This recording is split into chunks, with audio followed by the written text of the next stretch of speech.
नमस्कार, मैं हूं पहले चौहान और आप देख रहे हैं वी टाइम न्यूज। बढ़ते हैं खबरों की ओर। कुछ समय पहले धनबाद में टेम्पो से टक्कर मारकर जज की हत्या की गई थी। वैसे ही ठीक मांडर थाना क्षेत्र में एक मामला सामने आया है।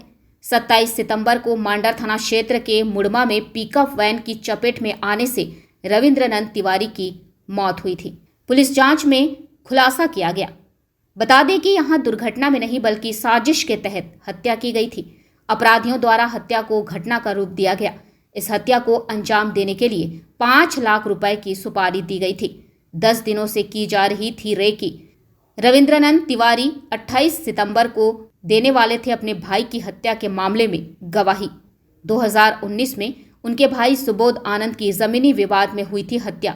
इस मामले में 4 लोगों की गिरफ्तारी हुई है। मांडर थाना में 27 तारीख को एक इंसिडेंट हुआ था हम लोग के यहाँ।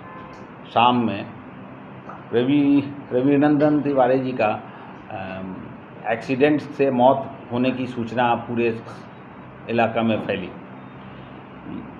वहाँ घटनास्थल को थाना प्रभारी गए, हम लोग भी उसका जानकारी जब लिए तो पता चला कि नहीं, एक्सीडेंट ऐसे नहीं हो सकता, कहीं न कहीं ये कुछ डाउटफुल है। यद्यपि उनको उठा के ले जाया गया हॉस्पिटल, लेकिन रास्ते में वो देहांत हो चुका था। जब सामने आया तो पता ये चला कि इनकी छोटे भाई जो सुबोध तिवारी जी थे, मुरमा के रहने वाले थे, इनका हत्या 2019 में ज़मीन के विवाद को लेके गोली मारकर कर दी गई थी, जिसमें कई लोग, विशाल आनंद साहू और उनके ग्रुप के कई लोग अभी भी जेल में बंद हैं। चूँकि उनकी संभावना ऐसा लगता है कि हो न हो वो इस केस में कन्विक्शन उनको होगा या बहुत दिनों तक ये जेल में पड़े रहेंगे।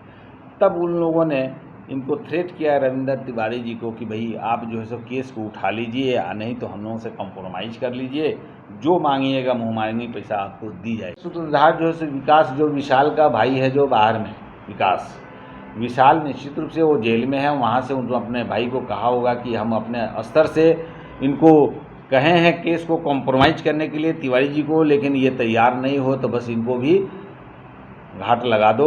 और इसने अरेंज किया ये 5 लाख रुपये का सुपारी देकर इन लोगों के साथ में, और कई लोग इसमें अभी भी बचे हुए हैं जिनकी गिरफ्तारी, जो अभी डर से फरार हो चुके हैं। हमको लगता है कि इसी के लिए लोगों ने पैसा लिया था और उसमें सफलता भी पाई है।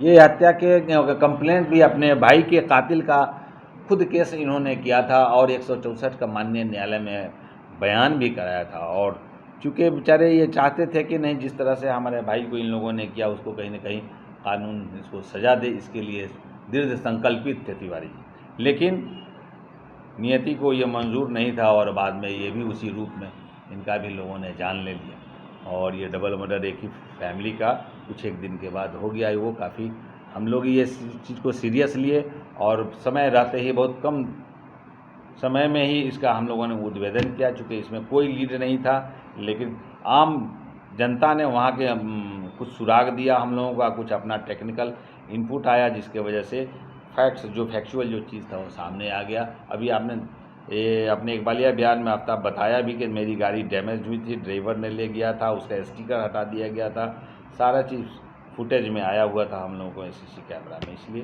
पर्याप्त साक्ष्य है और अब हम लोग इसी केस में उनको अग्रसारित कर रहे हैं। वी टाइम न्यूज के लिए रांची से राहुल सिंह परिहार की रिपोर्ट।